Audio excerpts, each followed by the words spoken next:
Olá, pessoal, boa noite a todos. É com muita satisfação que a gente começa essa noite de hoje, dando início ao segundo encontro de formação de professores do Campus Salto. Na noite de hoje, a gente conta com 2 eventos. O primeiro, esse agora, que a gente vai apresentar logo mais. E depois, num outro link, o professor Maurício vai fazer o lançamento do seu livro. Gostaria, em nome da comissão organizadora, eu gostaria de agradecer a todos que se inscreveram e que vocês possam aproveitar da melhor maneira possível esse evento. Para iniciar o evento, desculpa, gente, é muito nervosismo, eu estou acostumado a fazer a abertura e agora sim. Eu gostaria de convidar a professora Karina, diretora-geral do Campus Salto, para realizar a abertura do evento. Boa noite, Anderson. Boa noite a todos e todas que nos assistem, né? Boa noite, já muito em breve nós vamos ver a Paloma também, já agradecer antecipadamente a presença dela e parabenizar o professor Maurício, né, por essa noite. Mas, gente, não querendo me estender demais, mas eu gostaria de destacar 2 pontos em relação a esse evento, especialmente, né, de formação de professores. Eu acho que ele tem um significado bem importante para o campus, em primeiro lugar, porque ele marca, né, a conquista de um processo que para o nosso campus especificamente foi um pouco demorado, mas de muito empenho e envolvimento e foi desejado, né, que é a criação das licenciaturas, né, e dos cursos de formação, na verdade, voltados à formação de professores. Então, a materialização, né, esse evento, ele materializa mesmo, dá mais uma vazão, né, para materializar a missão do Instituto Federal, no que se refere à formação de professores.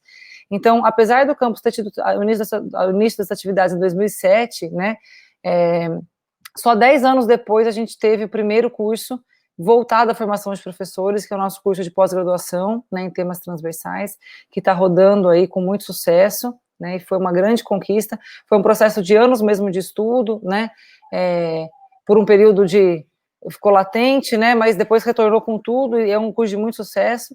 Em 2019, esse processo foi coroado aí pela chegada das licenciaturas, né, de português e de matemática, que vem ocupar um espaço muito importante ao lado dos outros cursos, né, que o Campus Salto oferece, mas, e aí eu já puxo, né, o gancho para o segundo ponto que eu queria destacar dessa questão desse evento, que além de materializar uma missão, ele se caracteriza sempre, e sempre vai se caracterizar, como qualquer evento em que se discuta educação no nosso país, como um momento de resistência, né? Nós sabemos da luta que é ser educador no nosso país, nós sabemos que a educação, de maneira mais global, né, como um todo, do infantil ao superior, nunca foi um projeto político em sua totalidade, né, tivemos momentos, né, dos nossos governos, a própria criação do Instituto Federal é um desses momentos, né, que a gente teve um olhar especial, mas foi um olhar para uma fatia, né, para uma porção da educação. A gente nunca teve no nosso país uma política transversal nesse sentido, né, de olhar para a educação como algo que pode revolucionar, que pode impulsionar uma nação, né. Então, por isso que eu sempre digo que os nossos eventos, né, os nossos cursos existirem, né, e ainda promoverem eventos como esses, são mais um braço aí da resistência, né, de dizer que a educação é sim importante, é fundamental, é o caminho, né, é o caminho da transformação, e eu fico muito orgulhosa e satisfeita de poder ter participado de perto, né, como gestora da instituição, como diretora-geral, desse processo, dessa implantação, dessa concretização de um sonho, de uma missão, né.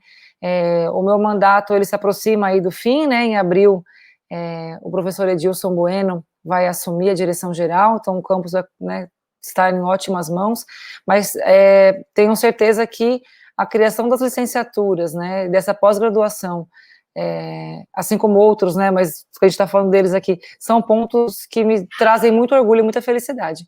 Então, poder participar da abertura de mais um encontro, né, de formação de professores, é muito gratificante. Eu espero que aproveitem bastante, né, quem estiver acompanhando, compartilhe, divulgue, a programação está bastante interessante, né, vale a pena, e mais uma vez, né, sendo um evento de resistência, ele tem que ser levado mesmo, sabe, tem que ser divulgado para mais pessoas, para que mais gente abrace esse movimento, né, e a gente consiga ver a mudança que a gente tanto deseja e que o nosso país tanto carece, né. Então, parabéns a toda a comissão organizadora, né, por esse desafio. Cabe destacar também, né, gente, esse momento, especialmente de 2020, né, ele tem sido especialmente desafiador para o educador, né, para os professores, que estão, além de privados, né, daquele contato que tão nos é caro, né, como professores. Sou professora de Química também, muito em breve estou de volta para a sala de aula, e esse contato com os estudantes, né, que nos é tão caro,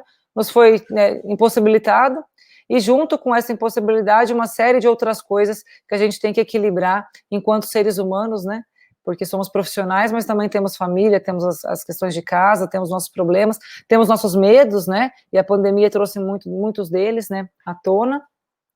E então acho que é um ano ainda que torna essa questão, essa discussão, né, o olhar para a formação do professor ainda mais especial, ainda mais significativa, né, porque é um ano que nos trouxe a todos, né, a comunidade como um todo, mas tendo contato com professores, não só do nosso instituto, mas de outras esferas, inclusive, né, estadual, municipal, o desafio tem sido muito grande, muito aprendizado num curto espaço de tempo, né, muita preocupação com o sucesso daquelas atividades, daquelas aulas, preocupação como vai preparar, como vai fazer chegar da melhor forma para os estudantes, e eu acho que tudo isso tem que ser coroado mesmo esse ano, olhar para trás, né, e ver que a gente tem conseguido se reinventar, se reconstituir, né, apesar, né, dos pesares. E é isso, então, gente, vou encerrando aqui para dar continuidade à programação. Fiquem com a Paloma. Paloma, mais uma vez, agradeço demais, já é uma parceira do Campo Salto, né, sempre trazendo temas, né, muito interessantes e olhares bastante diferenciados. Então, obrigada e parabéns mais uma vez, viu? Ao Anderson, na figura, né, representando toda a comissão organizadora e todos aqueles que fizeram o nosso evento possível, e aos nossos estudantes, né, da licenciatura, que são muito engajados, sempre muito envolvidos, né, Anderson, nas questões, que continuem assim, né, que multipliquem. Gente, obrigada, então, boa noite, um excelente evento para vocês. Obrigado, Karina. Estudantes da licenciatura, da especialização Sim, da pós, também. claro, me desculpem, gente, é verdade, da pós. Pensando nos estudantes da formação de professores, né, isso mesmo, Anderson, obrigada. Uhum. E, na verdade, esse é um evento aberto, né, Karina? E o nosso intuito além de promover o debate aqui, de temas importantes em torno da educação, divulgar os nossos cursos, né, de licenciatura em Matemática e Letras e de especialização em temas transversais. Tá? Então, obrigado. Eu vou convidar o professor Damione, Damito, que vai fazer a apresentação da nossa palestrante da noite de hoje. Olá, boa noite Anderson, boa noite Karina, boa noite a todos, prazer estar com vocês nesta ocasião, lembrando vocês que este é o segundo encontro de formação de professores do Instituto Federal de São Paulo, Campo Salto. Este evento, como o Anderson já falou, a Karina lembrou, é organizado pelos cursos, né, de pós-graduação em temas transversais e pelas licenciaturas de Letras e Matemáticas. Esse encontro ele tem como objetivo promover a circulação de pensamentos, projetos, pesquisas e debates que são importantes, que são relevantes do cotidiano docente. E justamente nessa atividade que você está participando agora, virá uma dessas discussões que são tão importantes, que estão tão em voga como nunca. Nunca a aprendizagem foi tão colocada debaixo dos holofotes. Certa vez uma amiga disse que o vírus, o coronavírus, de certa forma, é o vírus da verdade. Ele veio para escancarar algumas mentirinhas que a nossa sociedade contava, né? Ou ele veio para revelar, ou para desmistificar, né? Ou então para como tirar teima de algumas dúvidas que nós tínhamos. Então, o vírus ele nos mostrou que nem todos os nossos alunos têm acesso à internet, que a internet ela ainda não é para todos, que o acesso não é universal. A gente mostrou que nós temos grandes problemas de conectividade, esse vírus nos mostrou que a tecnologia ela tem sim papel dentro da escola, e ela nos mostrou também que existem atividades de ensino que não provocam aprendizagem. E é justamente sobre esse tema que a professora Paloma Chaves vem hoje para nos falar com a palestra Você deveria aprender, ao invés de didática, você deveria aprender matética. Ao final da palestra, nós teremos um momento para falar um pouquinho mais sobre esse tema, e eu quero apresentar, então, formalmente a professora Paloma. A Paloma ela é doutoranda em educação pela USP, mestre em educação currículo pela PUC São Paulo, pedagoga, professora da área de educação na graduação e na pós-graduação no Instituto Federal de Educação, Ciência e Tecnologia de São Paulo, no campus Capivari, nosso campus vizinho. Ela é uma Google Certified Innovator, ela é certificada no programa Google Teacher Academy, ela é colunista no podcast Educa 5 e consultora especialista no uso pedagógico da tecnologia e inovação em educação.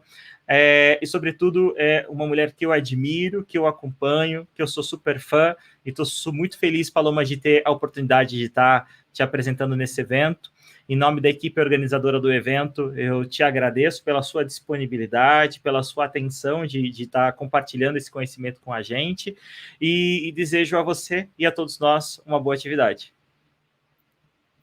Muito obrigada, Damione, muito obrigada a todos pelo convite, né, a Karina, o Anderson pelo convite. É para mim um grande prazer, uma grande honra mesmo estar com vocês aqui no campus de Salto, né, eu moro em Salto, então tem um carinho aqui muito especial, e essa admiração aí, ela é muito recíproca. Eu tenho realmente uma profunda admiração pelo Damione, pelo trabalho que acontece aí no campus Salto. Então, espero que a gente tenha uma boa conversa hoje sobre matética, né, e que seja bem proveitoso para todos vocês. Obrigada. Vamos começar.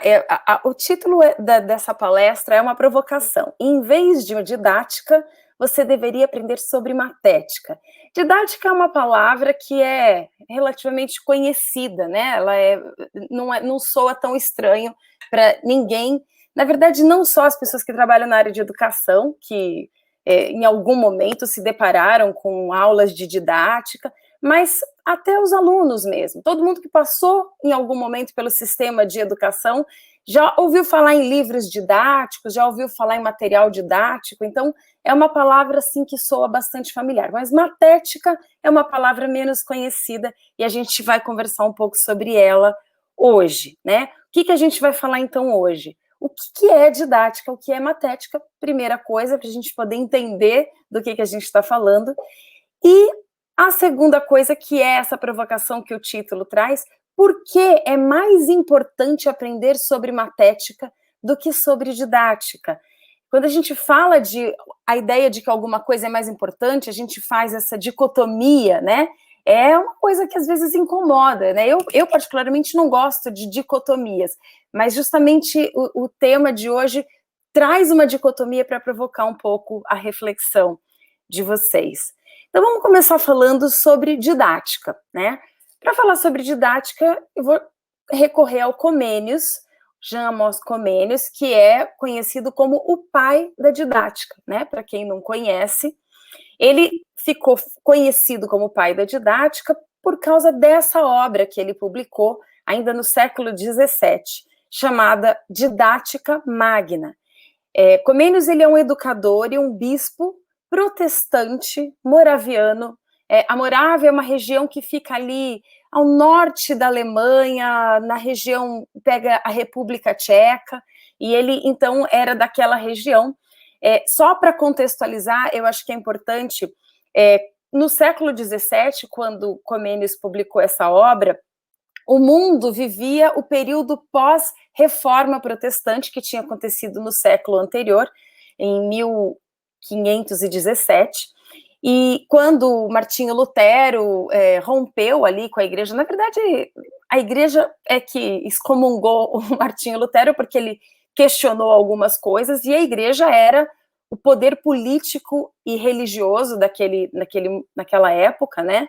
E quando Lutero rompeu, né, lógico que ele não teve força sozinho para romper, os príncipes daquela região, que hoje ali é a Alemanha, deram todo esse suporte para ele, para romper também com a Igreja Católica. Eles também queriam se libertar desse poder, especialmente político, da Igreja Católica, e aí eles fundaram essa religião protestante. Então Lutero, naquele contexto, propôs a criação de escolas, que talvez sejam as escolas mais parecidas com as que a gente tem hoje, as escolas modernas, né? Ela é fundada naquele contexto, porque uma das críticas de Lutero em relação à Igreja Católica era que o povo não podia ler a Bíblia. A Bíblia ela era escrita em latim, que era uma língua erudita, né? Só as pessoas de classe mais alta, só os eruditos mesmo, ou religiosos tinham acesso a essa língua.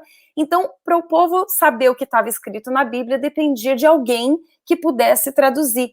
E ele questionava essa tradução que era feita, né? Essa interpretação que era dada à Bíblia. Então, ele defendia a ideia de que as pessoas tinham que ter autonomia para ler por si próprias e interpretar de acordo com a sua própria consciência aquilo que estava na Bíblia. Essa era a bandeira que ele defendia ali na sua disputa religiosa. Então, ele propôs que as escolas fossem criadas para toda a população, homens e mulheres, e que eles pudessem aprender a ler e escrever, e aí ele traduziu a Bíblia para a língua do povo, né? Em vez de ficar em latim, ele traduziu para o alemão, para que o povo, então, pudesse ler em alemão a Bíblia. Era esse o cenário. A Igreja Católica se levantou contra esse movimento, num movimento que ficou conhecido como Contra-Reforma, e dentre as várias ações que a Igreja Católica promoveu naquele contexto, foi também organizar escolas.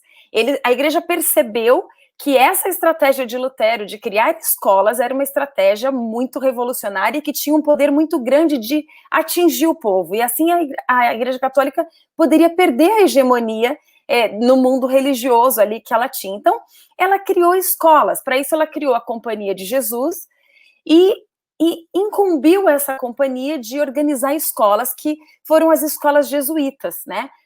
Pouco tempo depois, eles chegaram no Brasil, em 1540 e qualquer coisa, eles chegaram já no Brasil, trazendo os jesuítas para cá e criando também escolas aqui. Aliás, a gente tem até hoje escolas jesuítas aqui no Brasil. Então, os católicos, usando toda a estrutura que eles tinham, toda a expertise que eles tinham, eles criaram um documento, um livro, que virou uma referência também na área de educação, que se chama Ratio Studiorum. Esse livro que organizava as escolas, que determinava como que elas deveriam ser estruturadas, como que deveriam ser as aulas.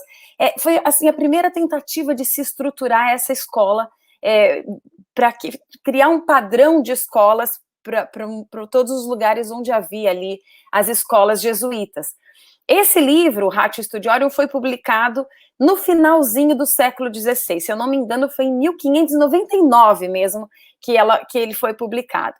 E aí, aproximadamente 50 anos depois, então, nesse cenário, vem Comênios, um protestante, né, então, se contrapondo, fazendo uma crítica ferrenha àquele modelo de escola que estava prevalecendo ali, que era o modelo de escola especialmente jesuíta, e aí, então, ele cria essa obra para tentar consertar todos os problemas que havia ali naquele modelo de escola tradicional até então, né? Esse é o cenário para que a gente comece a entender quem é Comênios e onde que nasceu essa obra Didática Magna. Logo no início da obra, eu vou trazer aqui umas citações para a gente entender o que é essa obra e por que ele ficou conhecido, então, como o pai da didática. Ele diz o seguinte: nós ousamos prometer uma didática magna, isso é, um método universal de ensinar tudo a todos. Bastante pretensiosa essa obra, né? Ensinar tudo a todos é bastante coisa. E de ensinar com tal certeza que seja impossível não conseguir bons resultados. E de ensinar rapidamente, ou seja, sem nenhum enfado e sem nenhum aborrecimento para os alunos e para os professores. Mas antes com sumo prazer para uns e para outros. E de ensinar solidamente, não superficialmente e apenas com palavras, mas encaminhando os alunos para uma verdadeira instrução, para os bons costumes e para a piedade sincera. Assim, estabelecemos um método universal de fundar escolas universais. Essa era a Didática Magna, uma obra que pretendia revolucionar a educação, que naquele contexto, ele afirma, era uma educação superficial, que aborrecia professores e estudantes, que realmente não favorecia esse processo de aprendizagem, né? Então, ele queria criar um modelo de educação, um método que pudesse realmente transformar a educação, a escola, naquele contexto. Bom, didática, então, de uma forma sucinta, significa a arte de ensinar.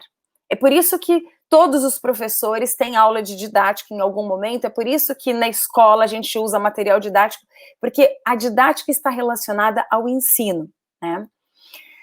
Ok, a gente tem aí pelo menos uma evidência, eu coloquei aí no plural, mas na verdade o mais correto seria o singular, uma evidência de sucesso de Comênios com esse projeto dele da Didática Magna.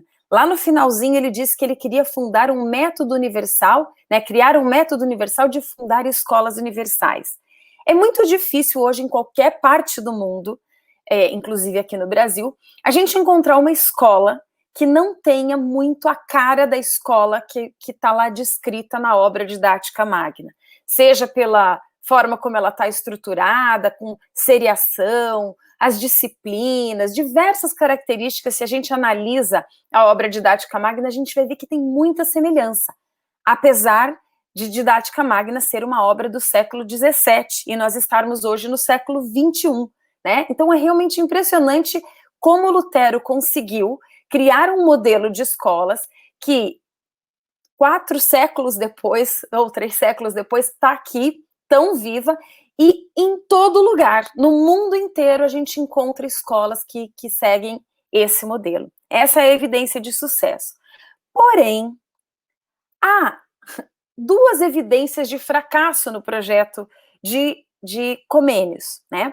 A primeira evidência de fracasso é que ele tinha falado que ele queria uma escola que não fosse enfadonha, né, cansativa, que não aborrecesse professores e estudantes, que não apresentasse um ensino, uma aprendizagem superficial, né, que fosse uma aprendizagem profunda, que o ensino não fosse assim apenas com palavras. E, no entanto, hoje, no século XXI, a gente olha para a escola e o que a gente mais encontra, com ali, claro, com todas as exceções que existem, mas a maioria das escolas tem exatamente a mesma queixa daquela escola que ele estava criticando lá no século XVII. Ora, se Comênios tivesse sido bem sucedido no projeto dele, dificilmente no século XXI a gente ainda encontraria esse tipo de problemas na escola, né? Esse tipo de problema na escola. Então, essa é uma grande evidência de que não deu muito certo ali a tentativa de Comênios. Mas existe uma segunda evidência, e essa evidência me interessa mais, que Comênios fracassou no projeto dele. Essa obra, a obra final, Didática Magna, tem aí uma data meio controversa, alguns lugares falam 1649, outros lugares falam 1657, mas o fato é que ele morreu em 1670, né? Então essa obra dele foi um grande sucesso, foi uma obra-prima, até hoje é uma referência na educação. Ele morre em 1670 e 10 anos depois da morte de Comênios, uma obra póstuma dele é publicada. E essa obra se chama Spicilegium Didaticum. Spicilegium é um termo em latim que literalmente quer dizer um feixe de espigas de milho que foram coletadas numa segunda colheita. Eu moro num sítio aqui em Salto e tem plantação de milho aqui no meu sítio.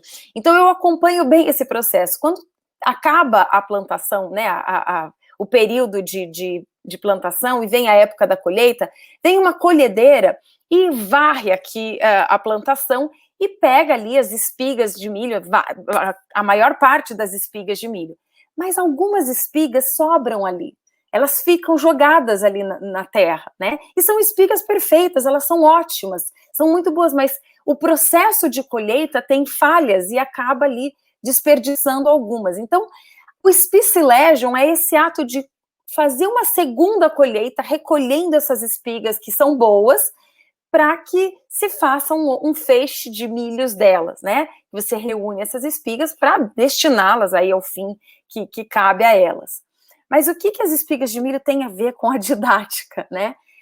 Esse título dessa obra se refere a um conjunto de conceitos de didática que foram negligenciados num primeiro momento na obra Didática Magna e que foram aqui reunidas, resgatadas nessa segunda obra, que é essa obra póstuma de Comênios. E quais são essas espigas? Quais são esses conceitos negligenciados na obra Didática Magna? Esse livro é um livrinho bem pequeno, ele tem 50 e poucas páginas, e ele tem apenas 2 capítulos.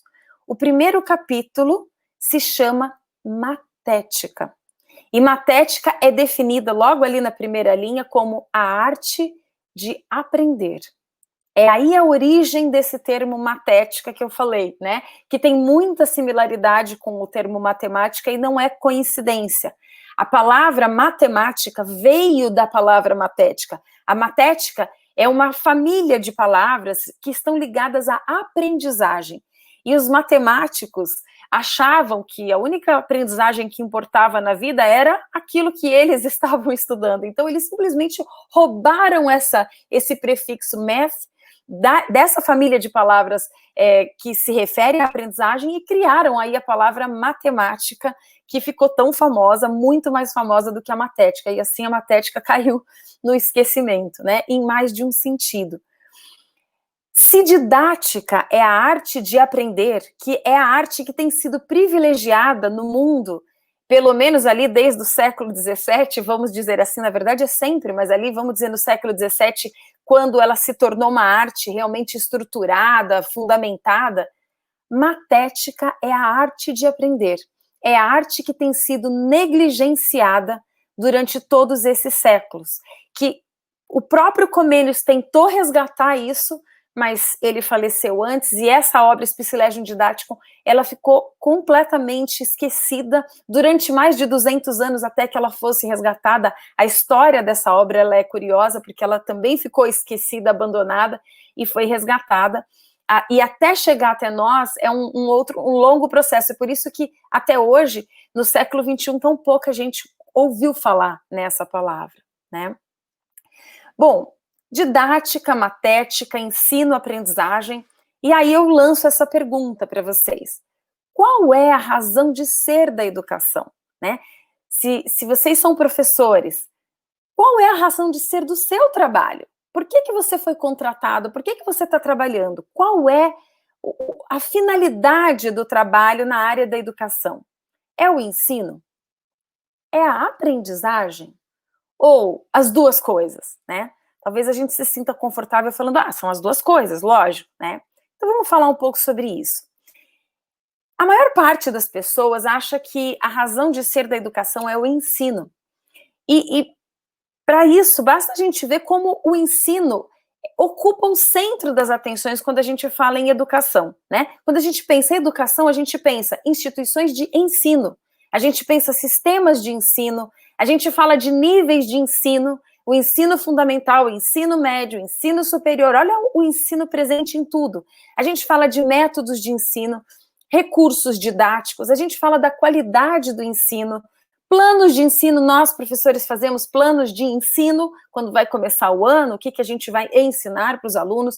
Nós temos nas universidades departamentos de ensino que estruturam, por exemplo, aulas de didática para formar os professores. A gente fala em ensino inovador, ensino remoto, agora especialmente nesse tempo de pandemia, até ensino híbrido nós falamos. Eu falo até ensino híbrido porque, na verdade, no original em inglês, a expressão é blended learning, não é blended teaching, né? É aprendizagem híbrida, não é ensino híbrido, mas no Brasil até a aprendizagem híbrida virou ensino híbrido. Então, é muito claro que aqui no Brasil, não só no Brasil, no mundo, na verdade, tudo gira muito em torno do ensino, né? Ok, Mas não é só o ensino, a gente vai falar, não, a aprendizagem também é importante, né? Porque, na verdade, a gente fala de processo de ensino-aprendizagem, né? A gente fala, é uma coisa só, né? Quem fala essa frase, geralmente, esse processo ensino-aprendizagem ligado assim com o hífen, tem essa crença, essa ideia de que, assim, se não houve aprendizagem, é porque não houve ensino. O ensino e a aprendizagem estão tão imbricados, eles são tão uma coisa só, que se não aconteceu a aprendizagem é porque não aconteceu o ensino. Esse é o conceito que está por trás dessa ideia de processo de ensino-aprendizagem como sendo uma coisa só, que está na base do discurso de quem vai defender que a finalidade da educação são as duas coisas, né? É o ensino e a aprendizagem. Mas será que ensino e aprendizagem são realmente uma coisa só? Ou são parte mesmo de um único processo, assim, tão imbricadas? Essa é uma pergunta que a gente precisa fazer, uma reflexão muito importante que precisa ser feita. Porque isso é uma coisa que está muito confusa na área da educação, desde sempre, desde a didática magna. Isso está muito misturado, né? Então, vamos pegar aqui a ajuda de um livrinho, esse livrinho Iniciação Teórica e Prática às Ciências da Educação, do Antônio Muniz Rezende, é um livrinho de 1979. Tem um capítulo desse livro chamado A Filosofia da Educação e Análise de Conceitos Educacionais, escrito por Eduardo Chaves, que faz uma discussão bem interessante a respeito dessa temática do ensino e da aprendizagem. Ele quer entender o que é ensino, o que é aprendizagem. Será que ensino e aprendizagem são uma coisa só? Será que são coisas distintas?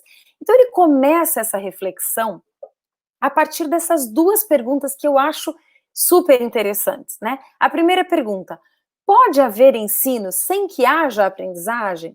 E a segunda, pode haver aprendizagem sem que haja ensino? Quer dizer, ensino e aprendizagem são uma coisa só? Ou pode acontecer ensino sem haver aprendizagem e pode acontecer aprendizagem sem haver ensino?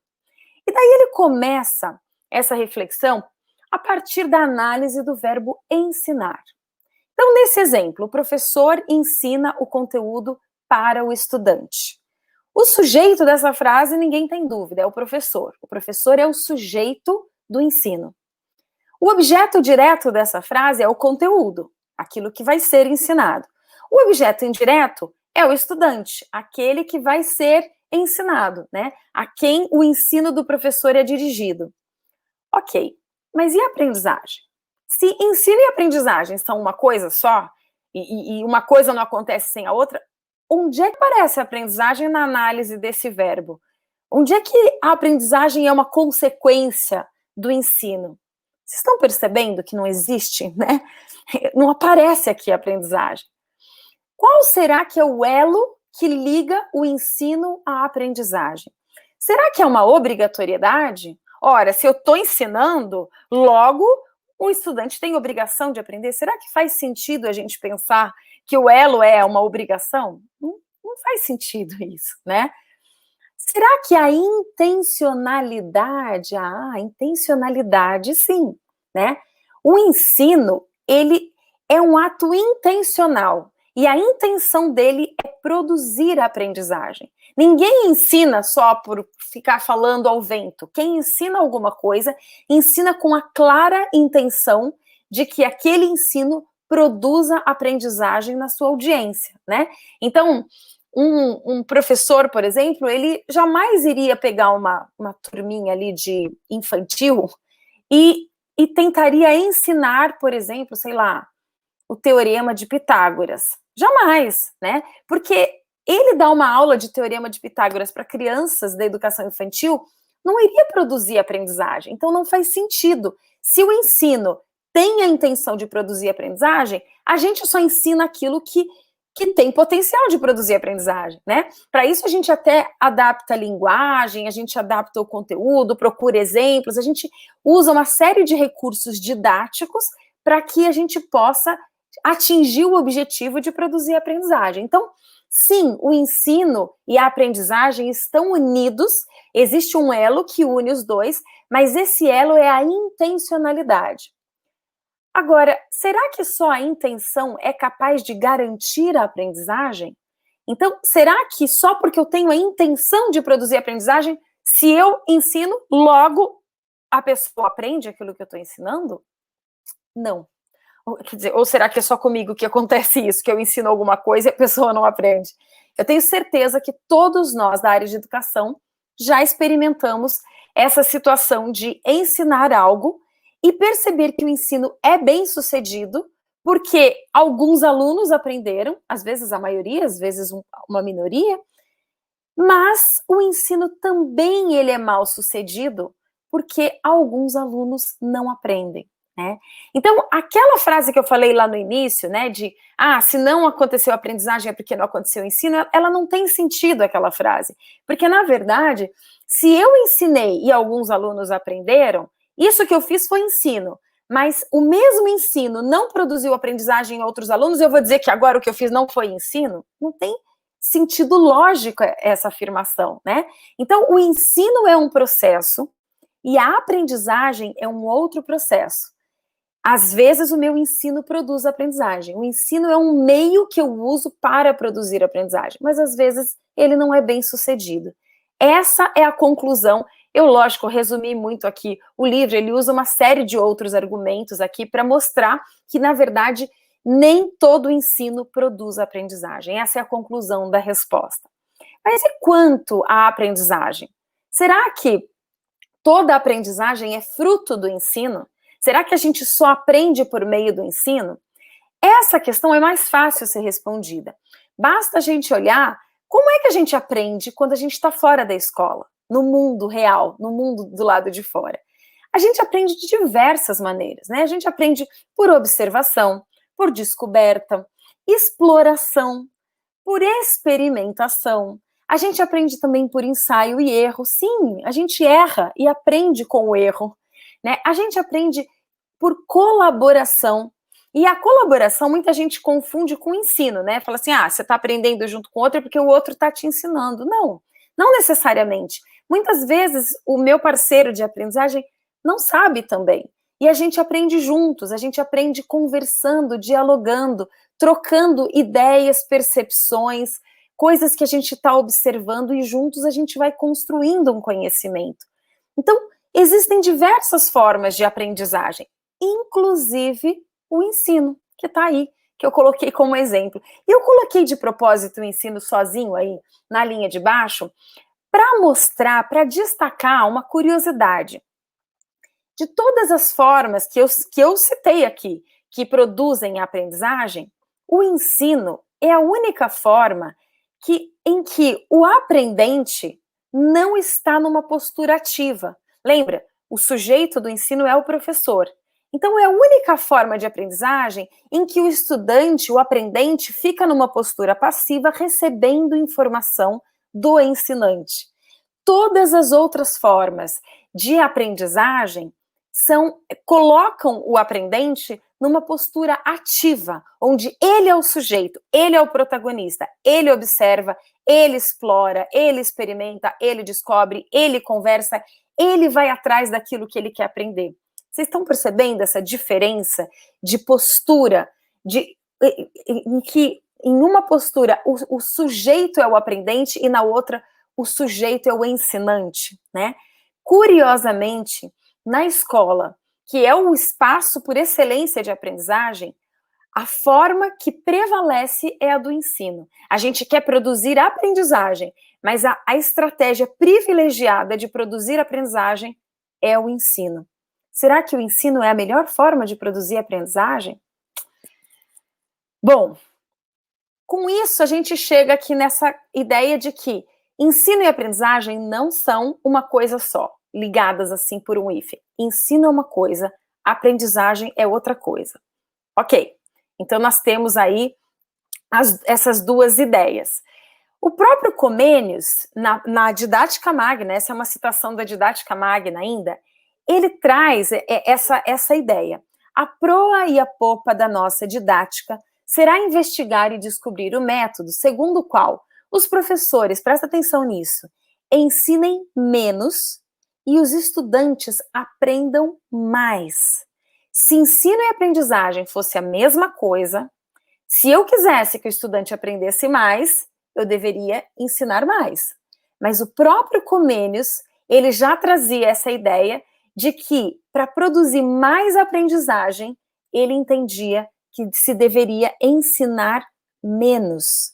Que nas escolas houvesse menos barulho, menos enfado, menos trabalho inútil, e ao contrário, houvesse mais recolhimento, mais atrativo e mais sólido progresso.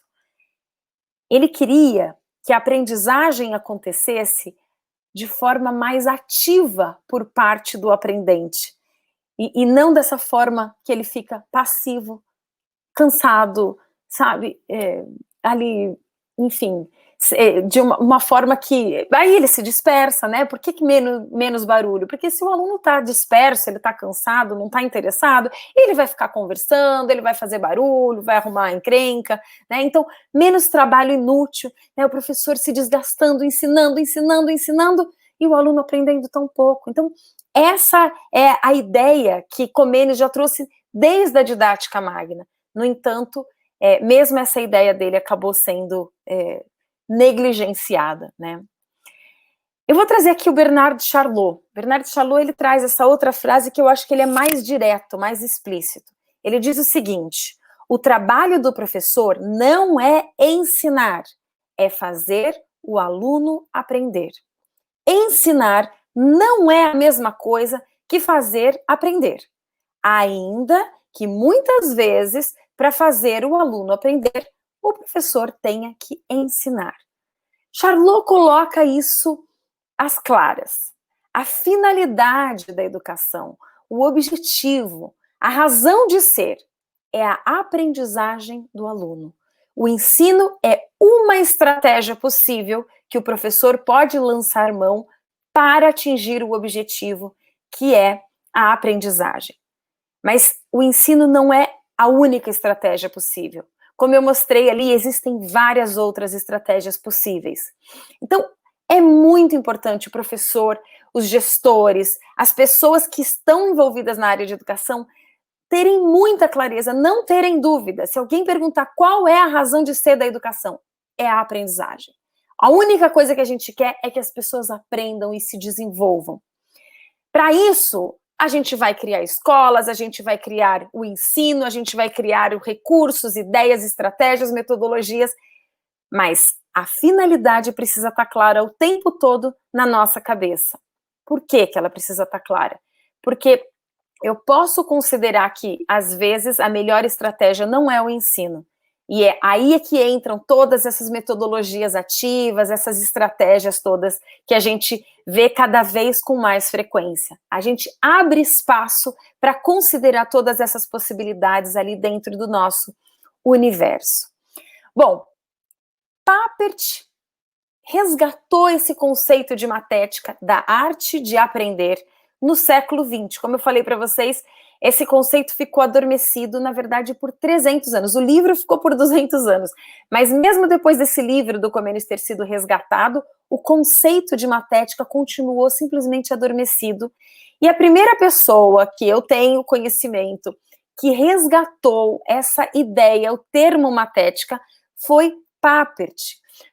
Seymour Papert é um matemático. Ele é sul-africano e fez a sua carreira nos Estados Unidos, ali no MIT. Ele é um dos precursores nas pesquisas e no trabalho com tecnologia na educação. Na época dele, ele falava ainda de informática na educação. Ele começou as pesquisas dele nos anos 60 ainda, e daí nos anos 70 ele criou uma linguagem de programação para criança que chama Logo. Esse primeiro livro, Mindstorms, esse da capa amarela, foi publicado em 1980 e no Brasil foi traduzido com esse nome, Logo, Computadores e Educação. E essa linguagem de programação que ele criou trazia a concepção matética em que o foco deveria estar na aprendizagem e não no ensino. Naquele contexto, o pouco que se falava sobre o uso de tecnologia na educação, e pensava a tecnologia, o computador, como uma ferramenta de ensinar. Então, era aquela ideia, sabe aqueles jogos onde o aluno ia jogando, quando ele acertava, ele ganhava um reforço positivo, né, um estímulo positivo, um parabéns, muito bem, qualquer coisa assim. Quando ele errava, ele ganhava um reforço negativo, um bem, uma campainha, qualquer coisa assim.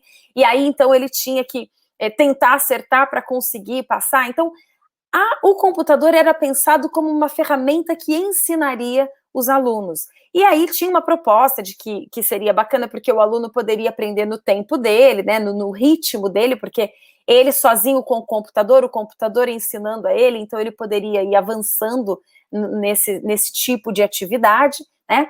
E daí o Papert trouxe a ideia de matética. Um outro dado, Papert foi um discípulo de Piaget, não sei se é correto dizer um discípulo, mas ele trabalhou com Piaget durante 5 anos em Genebra, então ele trouxe muito da teoria de aprendizagem, a teoria do desenvolvimento construtivista do Piaget, para essa teoria dele, que ele chamou de construcionista, né, o construcionismo dele. Então, ele pensou o seguinte: em vez do computador ensinar o estudante, a gente precisa criar uma linguagem de programação que permita que o estudante ensine o computador. É uma inversão nessa lógica, né? Ele dizia assim, dá para a gente dizer que em vez da máquina programar o estudante programa a máquina. Então, essa linguagem era uma linguagem para a criança, para que ela pudesse orientar uma tartaruguinha a dar passos, e daí vira tantos graus e dá mais tantos passos, e conforme a tartaruguinha ia andando na tela, ela deixava um rastro. E assim ela ia fazendo formas geométricas, desenhos.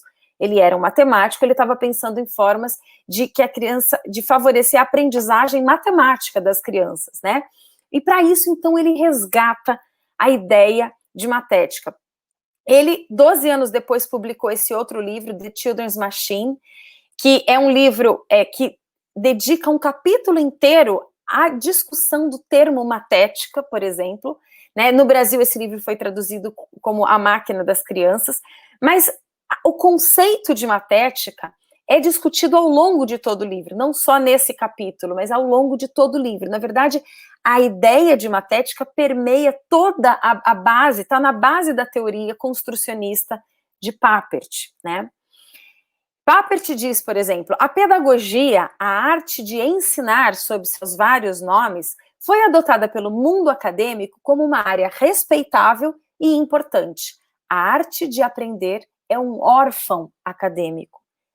Papert faz essa denúncia, que a aprendizagem vem sendo consistentemente negligenciada na área de educação.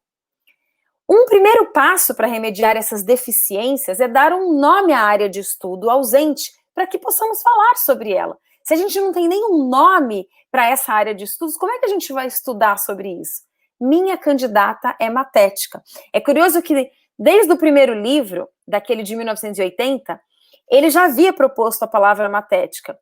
Mas, nesse livro de 92, ele retoma essa palavra e ele diz que ele tinha proposto 12 anos antes, mas parece que não pegou, sabe? Ele fala que não havia muita prontidão cultural.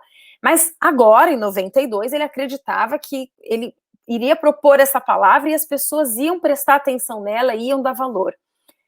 Papert faleceu em 2016 agora, né? E ele faleceu sem que as pessoas tivessem dado ainda valor para a palavra matética. Eu peguei aqui como missão para mim. A minha pesquisa de doutorado tem sido, o referencial teórico tem sido toda em torno da matética. Então, eu estou aqui, peguei o legado do Papert e estou tentando levar adiante para a gente finalmente dar valor a essa área e colocá-la no devido lugar, né? Se a finalidade da educação, se a razão de ser da educação é a aprendizagem, a gente precisa estudar sobre a aprendizagem. A gente precisa estudar a arte de aprender. A gente precisa entender como é que a gente pode favorecer a aprendizagem. Enquanto eu estou aqui me desenvolvendo na arte de ensinar, eu estou perdendo um tempo precioso. Eu estou gastando energia, eu estou gastando recursos e eu não estou obtendo muito resultado. Quando a gente tirar o foco da didática e colocar o foco na matética e começar a estudar efetivamente o que favorece a aprendizagem, aí a gente vai poder começar a observar uma mudança nesse cenário.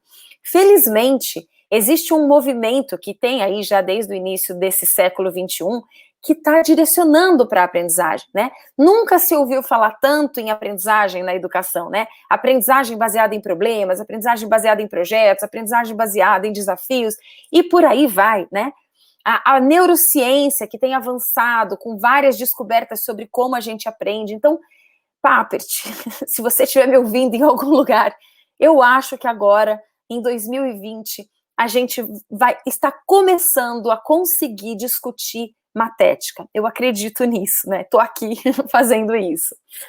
Papert definiu matética de uma forma um pouco mais sofisticada do que Comenius, lá no século XVII, como o conjunto de princípios norteadores que regem a aprendizagem. Então, Papert começa a discutir uma série de princípios, né? A minha pesquisa no doutorado, ela procurou sistematizar esses princípios que estão espalhados aí nas obras de Papert. Então, eu procurei ali juntar todos esses princípios, dar uma cara para eles, para a gente poder entender e poder explorar esses princípios, né? Poder praticar esses princípios. Eu cheguei, por enquanto, em 9 princípios matéticos propostos por Papert, e como nessa altura do meu doutorado, como eu já estou na reta final, eu vou parar nesses 9. O que vier depois vai ser depois que eu terminar o meu doutorado, né? E por enquanto eu tenho aqui esses princípios matéticos, são princípios que favorecem a aprendizagem. Significado pessoal, diversão e utilidade, interação, prioridade, meta-aprendizagem, heurística, comunicação, conexionismo e construcionismo. Esses são os 9 princípios que eu tenho até agora. Eu não vou poder falar dos 9 nesse momento, a gente teria que ter muito mais tempo para conversar sobre isso. Mas eu vou falar sobre 2 desses princípios que um, sem dúvida, é o mais importante, que é esse último, construcionismo, né, que está na base da teoria aí do Papert. Mas tem um outro princípio que eu gosto, na verdade todos são muito bons, mas tem um outro que eu acho que tem um papel muito importante, que é esse princípio da heurística. Então eu vou trazer um pouco do que o Papert fala sobre esses 2 princípios. Sobre heurística, ele diz o seguinte: a palavra heurística significa a arte de uma descoberta intelectual. Em tempos recentes, ela foi aplicada especificamente a descobrir soluções para problemas. Assim, matética é para a aprendizagem o que a heurística é para a resolução de problemas. Existem alguns princípios heurísticos que favorecem a aprendizagem. Por exemplo, o princípio do dividir para compreender. Se você tem um problema muito complexo, divida esse problema em partes menores para que você consiga, ao compreender as partes menores, você vai construindo a compreensão do todo, né? Então esse é um princípio heurístico que se aplica perfeitamente à matética. A relação da heurística com a matética, ela se dá em 2 dimensões. Uma delas é que é esse paralelo, princípios heurísticos favorecem a resolução de problemas, princípios matéticos favorecem a aprendizagem. Mas existe uma outra dimensão que é a própria heurística favorece a aprendizagem, porque ao resolver problemas, a gente aprende. Então é por isso que se fala tanto hoje em dia, por exemplo, em aprendizagem baseada em problemas ou aprendizagem baseada em projetos. A experiência de resolver problemas produz a aprendizagem, né? É daí essa ideia. Existe um outro princípio heurístico que é muito importante para a matética, que é esse princípio que eu trouxe aí da citação também do Papert. Dar tempo a si mesmo é um princípio absurdamente óbvio que incide também sobre a heurística e a matética. No entanto, a escola flagrantemente o transgride por suas maneiras de retalhar o tempo. A gente precisa de tempo para aprender, assim como a gente precisa de tempo para resolver problemas. Um problema a gente não resolve no tempo que a gente quer, a gente resolve no tempo que é necessário para resolvê-lo. E a aprendizagem é a mesma coisa, a gente precisa de tempo. No entanto, na escola, a gente tem um tempo predefinido. Não só ali os 45, 50 minutos, 1 hora que seja, até acabar aquela aula, e aí acaba o nosso tempo, e a gente tem que parar de pensar aquilo e mudar de pensamento, mudar de assunto, como também a gente fica presa no tempo bimestre, no tempo semestre, no tempo ano letivo, no tempo 4 anos, sei lá, que seja de duração de um curso. E a gente está tão formatado nesse modelo escolar que a gente realmente acredita que a aprendizagem só acontece naquele tempo. E se ela não acontecer naquele tempo, ela não tem mais como acontecer. E daí, se a gente não tirou uma nota, a gente vai repetir de ano e ponto, e acabou. Ou se a gente só aprendeu 60%, 70%, a gente vai ter que se contentar com 60% e 70%, porque o tempo acabou. Isso é um absurdo. A escola não tem o direito de fragmentar o tempo. A aprendizagem acontece o tempo inteiro. Desde a hora que a gente nasce até a hora que a gente morre. 24 horas por dia, 7 dias por semana. Só que a escola, ela formatou isso.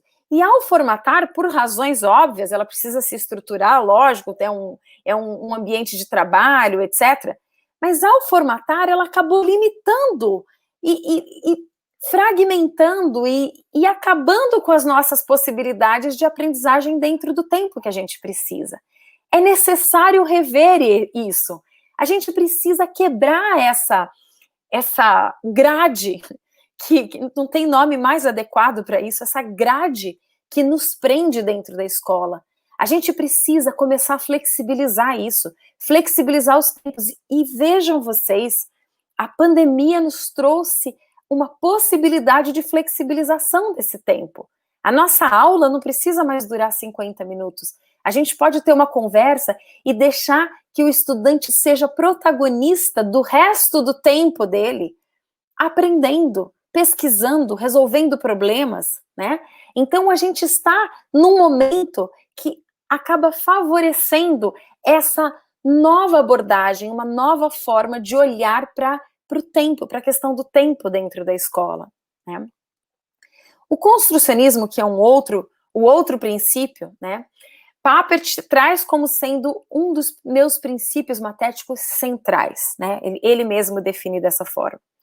Então, ele diz que esse princípio, que é um dos princípios centrais, é que a construção que ocorre na cabeça, com frequência ocorre de modo especialmente venturoso quando é apoiada pela construção de um tipo mais público no mundo. Um castelo de areia, uma torta, uma casa Lego, ou uma empresa, um programa de computador, um poema, tá uma poema aqui, um poema ou uma teoria do universo. Parte do que tenciono dizer com no mundo é que o produto pode ser mostrado, discutido, examinado, sondado, admirado. Ele está lá fora. Esse é um dos princípios centrais de Papert. Presta atenção. A escola, tirando ali o período de educação infantil, ela começa a privilegiar a aprendizagem, o processo de aprendizagem, o conhecimento puramente abstrato, aquele que acontece só na mente. O Sir Ken Robinson falava muito sobre isso, né? Que a escola só olha para o cérebro das pessoas, esquece o corpo, esquece o resto, né? Na verdade, a escola, ela o tempo inteiro quer desenvolver esse conhecimento abstrato. Ela parte do princípio de que o conhecimento concreto, ele é mais primitivo e que o papel da escola é fazer com que o aluno saia desse nível concreto e atinja o nível abstrato. Papert está subvertendo essa lógica. Ele está dizendo, num primeiro momento, que a gente aprende melhor no nível abstrato quando a nossa aprendizagem passa por uma construção concreta. E ele cita aí diversos exemplos do que seria essa construção concreta. É alguma coisa que pode ser visualizado, que pode ser experimentado, apreciado, que pode ser tocado, que pode ser visto, né? Essa ideia, essa concepção por trás, por exemplo, do movimento maker, esse movimento de aprendizagem criativa, mão na massa, aprender fazendo, né? Porque a gente aprende quando a gente constrói. Eu vou dar um exemplo. Por exemplo, quando a gente vai fazer um bolo. Eu posso aprender em tese como é que eu faço o bolo. Eu posso ler a receita e compreender de forma abstrata todo o processo de elaboração aí desse bolo. Mas fazer o bolo é uma experiência completamente diferente de entender abstratamente como é que faz o bolo. E quando a gente faz o bolo, põe a mão na massa, mistura a farinha com o leite, a gente começa a descobrir se realmente a gente sabe fazer esse bolo. É só aí que a gente vai conseguir, não saber se sabe, mas de fato aprender a fazer o bolo. É fazendo o bolo. E quando a gente faz, não só a gente pode observar uma série de coisas, experimentar, lembra aquelas formas de aprendizagem que eu mencionei lá no slide lá atrás? Observar, experimentar, explorar, todos esses processos acontecem quando a gente está fazendo o bolo, como a gente ainda tem a vantagem de poder proporcionar a experiência de que outra pessoa aprecie o nosso bolo, observe o nosso bolo, experimente o nosso bolo e contribua com a nossa aprendizagem. Ela pode dizer, olha, tá meio duro demais, acho que tá meio sem açúcar, ou tá doce demais, ou o que quer que seja. E aí a colaboração é possível. A gente consegue aprender junto com o outro quando aquilo que a gente está aprendendo não está preso dentro da dimensão abstrata da nossa mente. Papert chega a dizer que ele acredita que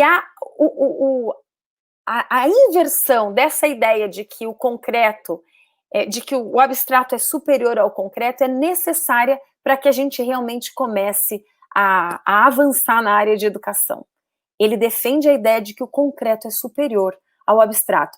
Eu confesso que essa ideia ainda me deixa assim, eu ainda estou assimilando essa ideia, eu ainda não consegui concordar totalmente com ele, né? Porque realmente é uma inversão muito, muito radical. O concreto é superior ao abstrato. É essa ideia que, no fim, ele defende nessa parte do livro em que ele faz essa discussão, né? Enfim, o construcionismo, então, ele parte da ideia de que a educação, para favorecer a aprendizagem, se a gente realmente quer que o estudante aprenda, em vez de ficar só trabalhando com essa dimensão abstrata, a gente precisa proporcionar a ele oportunidade de trabalhar com essa dimensão concreta, articulando as duas coisas, né? Não só eu aprendo abstratamente, agora eu faço concretamente e sou avaliado no concreto. Não é isso. O concreto não pode servir só para ser avaliado para ganhar uma nota. O concreto tem que ser parte da própria construção abstrata, tem que ser parte do momento de aprendizagem, do processo de aprendizagem, né? E aí a avaliação, ela entra como um processo contínuo. Enquanto eu estou aprendendo, eu estou observando, se eu estou conseguindo, eu estou avaliando, e isso está alimentando o meu próprio processo de aprendizagem. É essa ideia de avaliação continuada. Então, percebe que a matética, a concepção matética, ela afeta currículo, metodologia, avaliação, os papéis dos professores e dos estudantes, ela realmente bagunça a estrutura da escola. Tem um autor da Ilha da Madeira, Carlos Fino, o nome dele, que ele discute a matética a partir dessa concepção de inovação em educação, em que ele fala exatamente isso. É uma inversão completa na lógica, onde a didática, ela está centrada no professor, no protagonismo do professor e no seu ensino. A matética está centrada no estudante, na aprendizagem, né, no seu protagonismo como aprendiz. E aí ele diz que a lógica implica, por exemplo, de eu não poder ter um currículo único, tamanho único para todo mundo. Não faz muito sentido. Se eu não consigo ter um currículo para cada um, que seria o ideal na matética, que cada estudante tivesse o seu próprio currículo, o seu próprio percurso de aprendizagem, no mínimo eu preciso considerar a flexibilização do currículo, de modo a poder contemplar esse tipo de diversidade mesmo, né? Os diferentes estilos de aprendizagem, os diferentes ritmos de aprendizagem, as diferentes inteligências que Gardner trouxe. Então, é considerar o indivíduo e a sua relação com o conhecimento, com o outro, né? Então, essa é a abordagem matética. É por isso que ela se torna importante. Se a gente quer atingir a finalidade da educação, a gente precisa questionar algumas coisas que estão tão arraigadas na escola desde o século XVII, para que a gente comece a mudar essa história e realmente proporcionar uma experiência melhor de aprendizagem. É isso que eu queria trazer para vocês, essa discussão, essa reflexão. Vou deixar aí com vocês esse link para as minhas redes sociais, quem quiser entrar em contato, discutir, continuar essa discussão. E eu estou à disposição aí de vocês. Obrigada, Damione, obrigada, Karina, Anderson, estou aqui à disposição de vocês. Paloma, muito obrigado pela sua compartilhar esse conhecimento com a gente. É algo super disruptivo, né? Eu já tenho te acompanhado, você sabe, já há algum tempo, já fazem alguns anos, inclusive, já ouvi você falar diversas vezes sobre matética, não é a primeira vez que eu ouço falar nesse tema, mas sempre me soa muito inovador, muito disruptivo, e todas as vezes que eu te ouço é como se eu estivesse te ouvindo pela primeira vez, né? Então, obrigado, a maneira como você fala é encantadora, é muito, muito simples, muito direta, muito sincera, né? E alguns pontos da sua fala, elas causam um choque muito grande, né? Porque vão de encontro com convicções que estão firmemente estabelecidas, né? Que estão enraigadas, que estão profundamente enraizadas. Por exemplo, alguma delas é quando você fala que a melhor estratégia de aprendizagem não é o ensino, né? E isso eu acho que causa um certo, de certa maneira, eu imagino que por parte das pessoas que estão nos assistindo, um desconforto, inclusive. Você tem essa sensação também? Isso causou em você um desconforto? Sem dúvida causa, né? Até porque, Damione, o professor é contratado para dar aula, né? O modelo de contratação de um professor é hora-aula.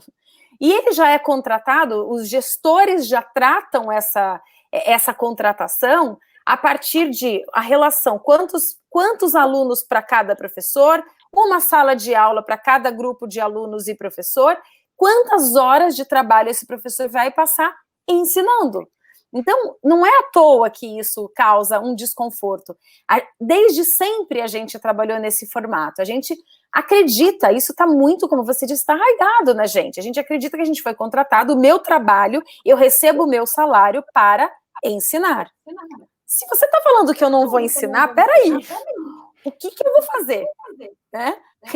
Eu vou chegar na escola e vou fazer o quê? Né? E como é que vão pagar meu salário se eu não vou estar fazendo aquilo para o que eu fui contratada? Né? Esse equívoco precisa ser corrigido. O professor, ele precisa entender que ele não foi contratado para ensinar. O gestor precisa entender que ele não pode contratar um professor para ensinar. Ele precisa entender que ele precisa contratar um professor para que esse professor ajude o aluno a aprender. E a forma como ele vai ajudar o aluno a aprender pode ser também por meio do ensino, né? E o ensino, a minha experiência mostra que o ensino é uma estratégia muito eficaz quando o estudante está querendo aprender alguma coisa. É essa lógica, vamos dizer assim, do sistema, fugiu a palavra aqui, do streaming, né, que a gente não tem mais uma grade de programação que todo mundo assiste a mesma coisa naquele horário, a TV define, on demand, é isso mesmo, sob demanda, né, então não é mais a TV que define o que eu vou assistir, e esse é o nosso aluno, essa é a geração que está na escola hoje, escolhe o que quer assistir, ele tem que ter o direito de escolher o que ele quer aprender. E daí ele vai e puxa do professor. É a diferença do puxar e do empurrar. Em vez do professor empurrar para o aluno aquilo que ele vai, aquilo que o aluno deve aprender, é o aluno que vai puxar do professor aquilo que ele quer aprender. E quando o aluno procura um professor, quando ele quer aprender, Gente, uma aula bem dada, sabe? Bem assim, expositiva, é sensacional, porque é um super recurso. Você traz uma série de informações organizadas, estruturadas, bem exemplificadas, que ajuda o aluno a aprender. O problema é que quando o aluno não está interessado em aprender aquilo, aquele monte de informação não tem nenhum sentido. O professor perde um tempão, se frustra, e o aluno fica entediado também, porque ele não estava querendo ouvir aquilo. Então, nesse contexto, você tem outras estratégias. Quando você trabalha, por exemplo, com aprendizagem baseada em projetos ou problemas, e que o aluno precisa resolver um problema e ele quer ir em busca de um conhecimento que ele precisa para resolver o problema, a aula é bem-vinda.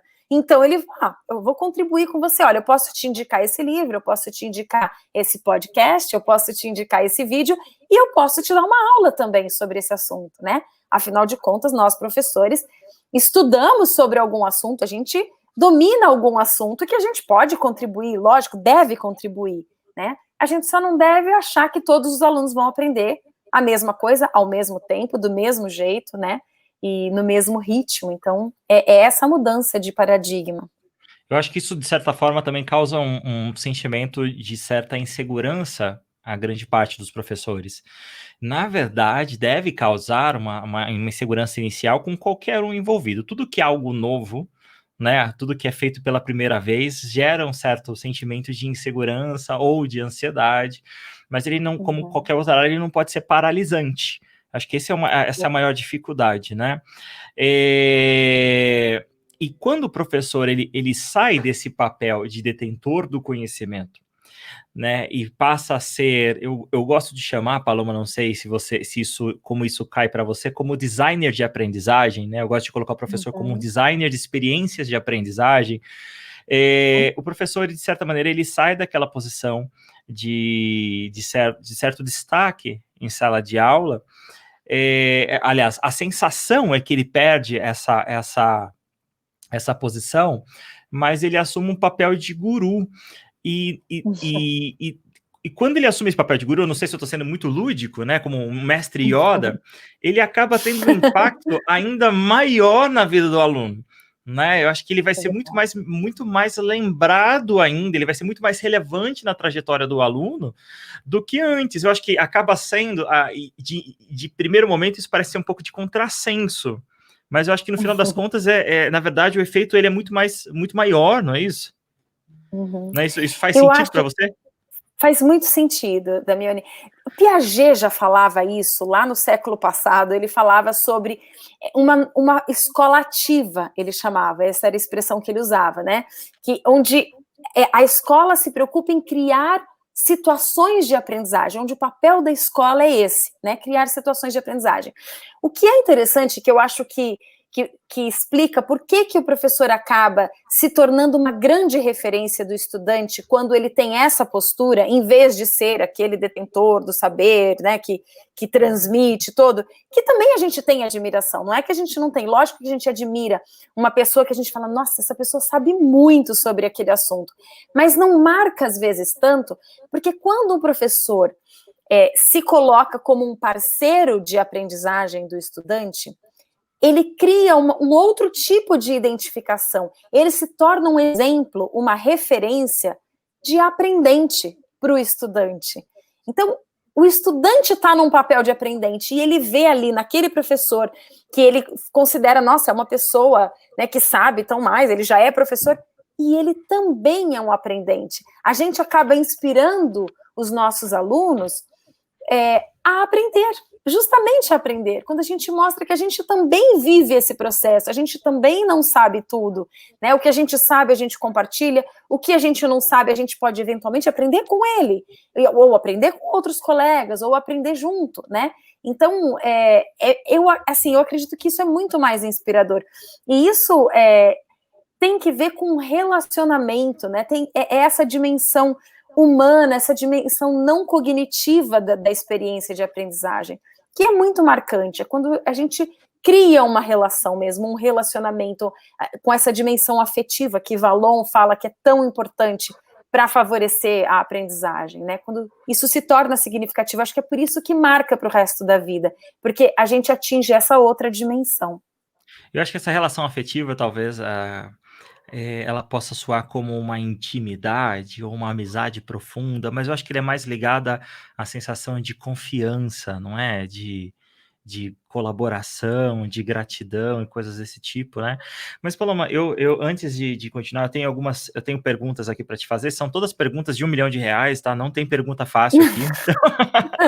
Mas eu quero aproveitar para falar para você que logo depois dessa sessão de perguntas, né, e dessa fala da Paloma, vocês poderão acompanhar o lançamento do livro do professor Maurício Bronzato, chamado Mariana e o Estrago no Espelho. Vai começar logo após essa atividade, tá bom? Então, fique atento no link, siga, né, esse evento no nosso site, você vai encontrar nas nossas redes sociais também o link para as próximas palestras e para as próximas atividades. São conteúdos tão fenomenais quanto esse que você está acompanhando agora com a Paloma, e eu tenho certeza que se você está acompanhando essa palestra até agora, você com certeza não vai perder a oportunidade de acompanhar as outras atividades também do segundo encontro de formação de professores do Campo Salto.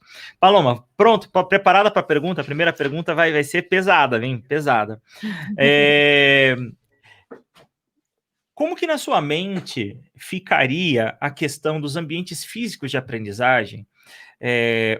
Diga-se de maneira clara, a escola, né, e o tempo de aprendizagem, entenda como aula, né, com a queda desse paradigma da ensinagem absoluta, vamos chamar isso de aprendizagem. Ou seja, quando a gente utiliza esses princípios matéticos, né, a gente ressignifica essa questão do espaço de aprendizagem, porque o espaço de aprendizagem passa a ser o mundo, como você falou, né? E o tempo de aprendizagem deixa de ser a aula, passa a ser o dia, né? Às 24/7. Como que na sua cabeça isso ficaria, né? Como que seria a escola, uma escola matética?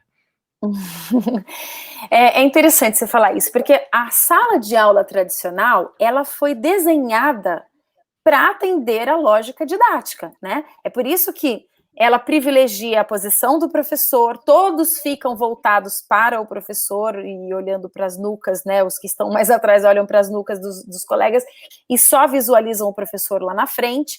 É um espaço relativamente pequeno, para que o professor possa falar e todo mundo possa ouvir, porque é só o professor que fala, é ele que ensina, né, nesse formato. Então, de fato, a sala de aula, ela é muito pouco matética, na verdade, ela favorece muito pouco a matética, a não ser que eu considere, por exemplo, os momentos em que os meus alunos forem dar aula. Então, em vez de eu dar aula para os meus alunos, eu proponho que eles preparem uma aula sobre determinado assunto, ou ele vai pesquisar sobre um assunto qualquer que está lá no currículo dele, que ele precisa aprender. Então, existem várias formas dele poder apresentar aquilo. Ele pode escrever um artigo, ele pode gravar um podcast, ele pode gravar um vídeo, ele pode fazer um documentário, ele pode dar uma aula, ele pode até fazer uma prova, se for o caso. A questão do espaço escolar é que ela precisa contemplar essa diversidade de possibilidades. A sala de aula, ela tem alguma utilidade, seja no momento em que o professor vai dar uma aula, né, dentro daquele contexto que eu te falei, quando a aula é procurada, quando ela é desejada, seja no momento em que os alunos vão assumir esse protagonismo da aula, eles vão ensinar os próprios colegas sobre algum assunto. Ou a gente pode usar espaços pequenos, a gente pode usar espaços externos. É nesse contexto que surge, por exemplo, o espaço maker, que possibilita que a gente coloque a mão na massa, né? Nessa visão construcionista do Papert, por exemplo, a gente construa coisas, laboratórios de informática, de química, de biologia, de física, a gente pode explorar de uma forma muito mais significativa essa diversidade de espaços. Um refeitório, uma biblioteca, uma quadra, e pensando num contexto aí pós-pandemia, será que o estudante precisa ficar dentro da escola todos os dias da semana, todas essas horas? Será que ele não tem na casa dele recursos que podem favorecer a aprendizagem dele quando ele tiver, por exemplo, aprendendo sozinho, ou aprendendo com um colega, ou aprendendo com um grupo pequeno? Então, os recursos de tecnologia de que ele dispõe, a escola precisa proporcionar esses recursos também para ele, mas não exclusivamente. O problema é que a escola trabalha muito com a lógica padrão, né? é igual para todo mundo. É isso que precisa ser um pouco quebrado.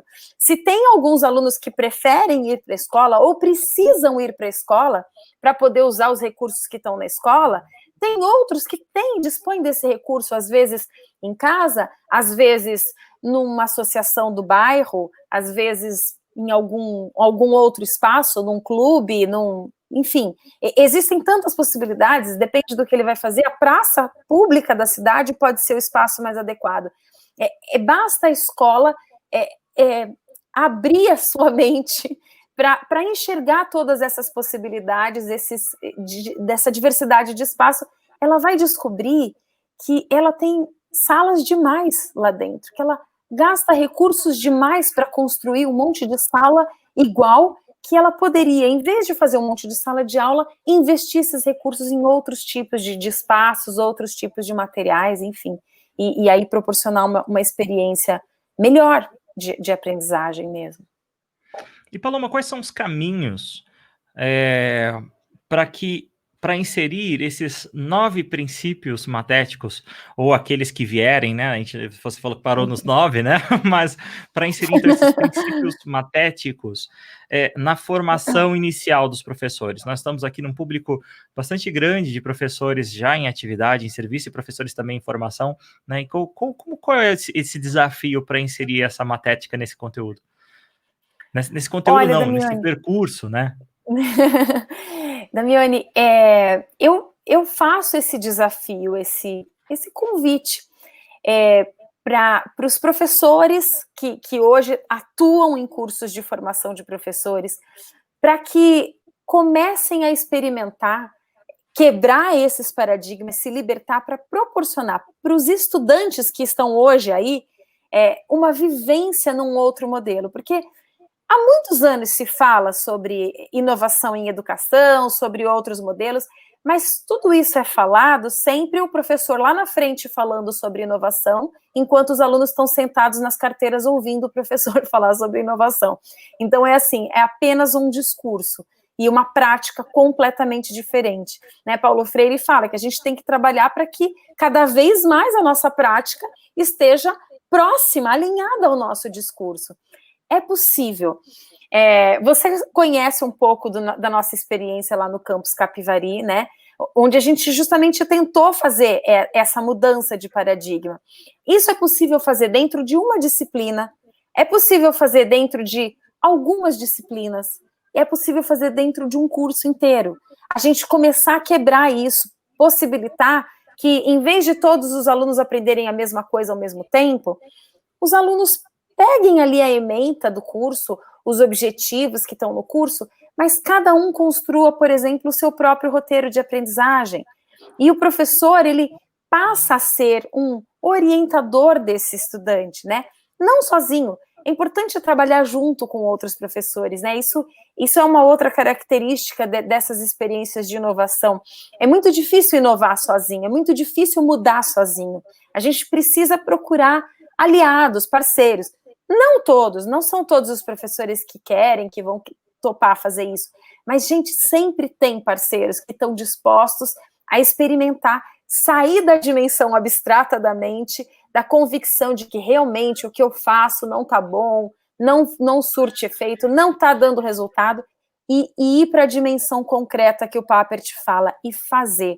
Inovação tem que ver com fazer, Damione, mesmo que seja um fazer errado, um fazer que não deu certo. Ele não deu certo num primeiro momento, mas a gente vai aprendendo com os erros e vai aperfeiçoando. Então, a inovação é um fazer coletivo, mão na massa, não adianta ficar só pensando, tem que fazer. E fazer junto com o outro, porque quando a gente faz junto com o outro, a gente se fortalece mais para enfrentar todos os desafios, todas as dificuldades, porque é isso, como você mencionou, toda mudança dói, ela é complicada, então a gente precisa ter coragem, a gente precisa ter força. Quando der errado, como é que a gente vai reagir? A gente vai cair, vai derrubar e falar, agora acabou, vamos voltar, volta tudo. Quando a gente está junto com alguém, esse alguém que é nosso parceiro levanta a gente e fala, não, vamos lá, a gente vai encontrar um jeito, a gente vai levantar. Então, é isso que a gente precisa fazer.